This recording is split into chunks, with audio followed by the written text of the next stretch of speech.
వైఎస్ఆర్ ఆ పేరు వినగానే అందరికీ కూడా ఒక ప్రేమ, ఒక ఆప్యాయతతో కూడిన ఒక పరిపాలనా విధానం గుర్తొస్తుంది. ఎందుకంటే పరిపాలనకి ఈరోజు మానవత్వాన్ని అద్ది ప్రతి ఒక్కరి గుండెల్లో చిరస్థాయిగా నిలిచిపోయారు వైఎస్ఆర్ గారు. అందుకే ఈరోజు ఆయన చనిపోయి 14 సంవత్సరాలు పూర్తవుతున్నా ఇంకా కూడా ఎవరు ఆయన్ని మర్చిపోలేరు, భవిష్యత్తులో కూడా మర్చిపోరు అని గర్వంగా చెప్పగలరు. ఎందుకంటే ఈ రాష్ట్ర రాజకీయాల్లో పెను మార్పులు తీసుకొచ్చి పేదవాడికి నేనున్నాను అంటూ ఆయన ఇంటి వద్దకే అన్నీ కూడా తీసుకొచ్చి అందించిన ఘనత వైఎస్ఆర్ కుటుంబానికే దక్కింది. ఎందుకంటే వాళ్ళు ప్రజల్ని తమ కుటుంబ సభ్యులుగా భావిస్తారు, అభిమానిస్తారు. వారికి ఏదైనా అయితే అది తమకైనట్టుగా తల్లడిల్లిపోతారు. కాబట్టే ఆ కుటుంబం అంటే అందరికీ కూడా మక్కువ. కానీ రాజశేఖర రెడ్డి గారు ఏ విధంగా అయితే తన పాదయాత్రలో ఒక ప్రపంచనాన్ని సృష్టించారో, ప్రజల కష్టాల్ని, రైతుల కష్టాల్ని, ముఖ్యంగా పేదవాడి కష్టాన్ని దగ్గర నుంచి చూసి అవన్నీ దూరం చేయాలి అని ఒక నిర్ణయం తీసుకొని ముఖ్యమంత్రి అయిన తర్వాత ఆయన చేపట్టిన అనేక చారిత్రాత్మక నిర్ణయాలతో, సంక్షేమ పథకాలతో మరి ప్రతి ఒక్కరి గుండెల్లో కూడా ఈరోజు నిలిచిపోయారు. ఈరోజు హాస్పిటల్లో మరి సేవా కార్యక్రమాలు చేయడం జరుగుతుంది వైఎస్ఆర్ గారి జయంతి సందర్భంగా.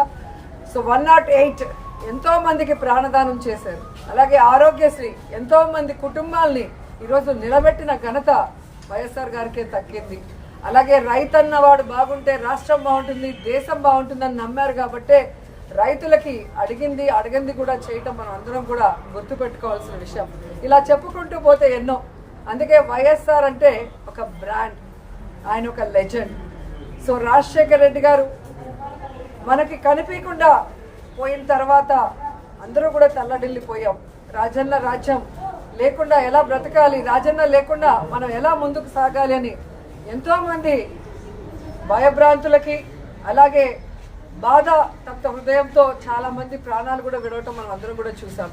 కానీ ఆశా కిరణం లాగా ఆయన కొడుకు పులివెందుల పులిబిడ్డ, రాజన్న ముద్దుబిడ్డ జగనన్న వచ్చిన తర్వాత మళ్ళీ దేవుడి పాలన ఎలా ఉంటుంది, రాజన్న పాలన ఎలా ఉంటుందో మరి మన అందరికీ కూడా చూపించడం జరిగింది.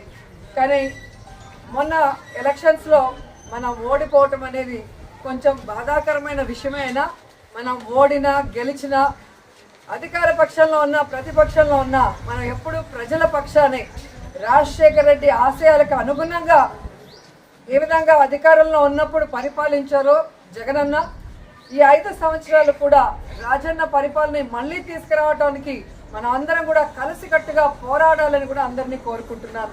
ఈరోజు రాష్ట్రంలో ఉన్న వైఎస్ఆర్ అభిమానులందరూ కూడా ముక్త కంఠంతో ప్రతిజ్ఞ చేయాలని కూడా కోరుకుంటున్నా.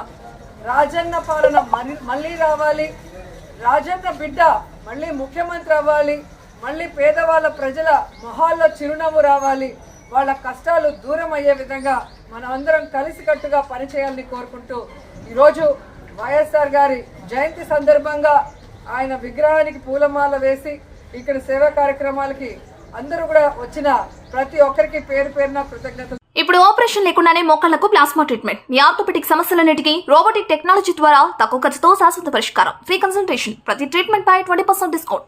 ఈ ఆఫర్ కొద్ది రోజులు మాత్రమే, త్వరపడండి. V9 hospitals 9281465842.